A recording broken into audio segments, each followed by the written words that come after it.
large hill in the far distance is Itala, and we're heading for it.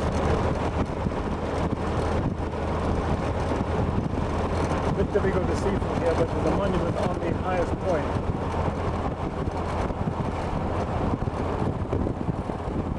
This is a better view of Itala, and let's see if we can see the monument. There it stands on the summit.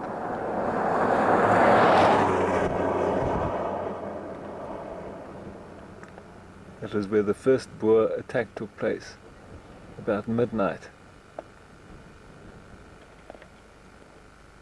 They worked their way down to the spur at the bottom here. Well, it's many years since I was last here, but there have been some enormous changes on this battlefield.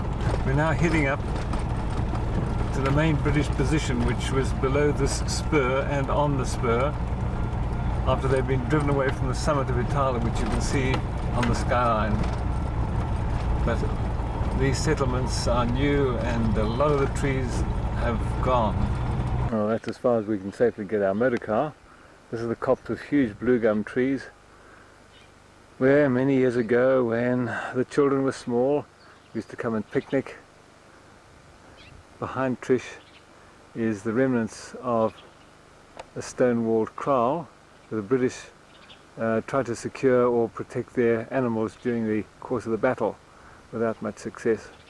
Most of that is gone. 30 years ago it was quite a high wall. It was up this slope and then up and over the spur that Gunner Bradley won the Victoria Cross for not once but twice carrying ammunition to men stuck on the top after the first two men had been shot down in the attempt. This is one of the 4 British cemeteries on this total battle site, and this is just above the edge of the spur. Where once this was cared for, it now looks sadly neglected and in need of urgent repair.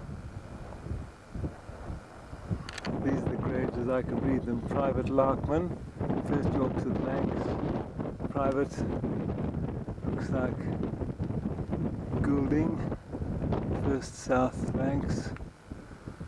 Private Jones, 1st South Lancs. Private Smallwood, 2nd Royal Lancasters Regiment. Private Walker, 1st South Lancs. Lance Corporal Mitchell, 2nd South Lancs. Private R. Keating, 1st South Lancs. And Private A. Roberts, 1st Yorkshire Lancs. All killed on the 26th of the 9th, 1901. Being from this rather dejected cemetery, I'll do a 180-degree turn and look up the slope to the top of Itala. This is the attack that the Boers had to face, coming down the hill with no cover whatsoever against men virtually dug in along this slope, this edge immediately in front of me. Rabbit. Little rabbit got a fright. Another view to the summit of Itala. That monument is about 1.6 kilometers up the hill.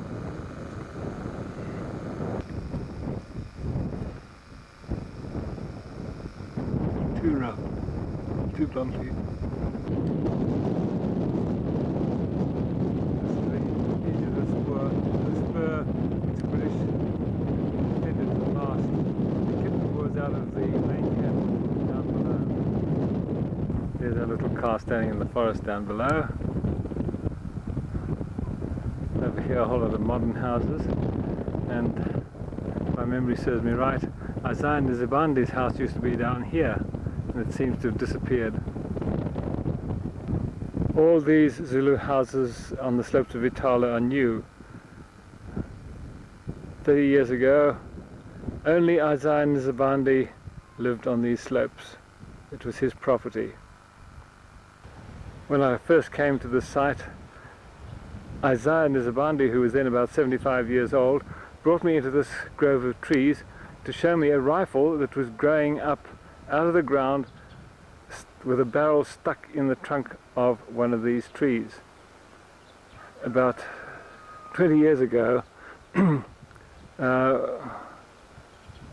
it was taken out, and that rifle is now in a private museum in Ladysmith. I can't identify the tree now that it was sticking out of, but it was obviously buried, and as the tree grew, it grew around the barrel of the 303 rifle and pulled it up out of the ground. It was sticking out of the ground probably about 12 to 18 inches.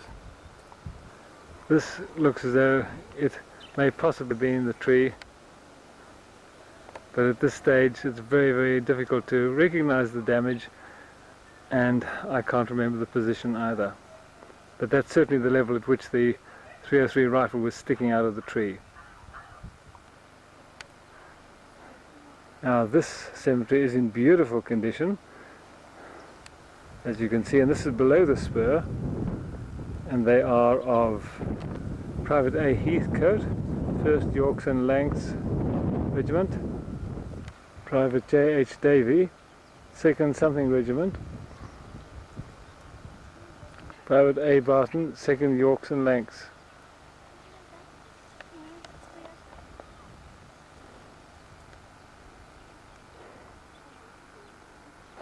This is the other beautifully kept cemetery. I seem to remember that there were more men in this when I first saw it 30 years ago, but now it only shows 3. This is very close to the track that leads up to the Blue Gum Forest. Private R. Sanders, 2nd Royal Lancaster Regiment. Looks like Private L.A. Form or Fort, 1st South Lancaster Regiment.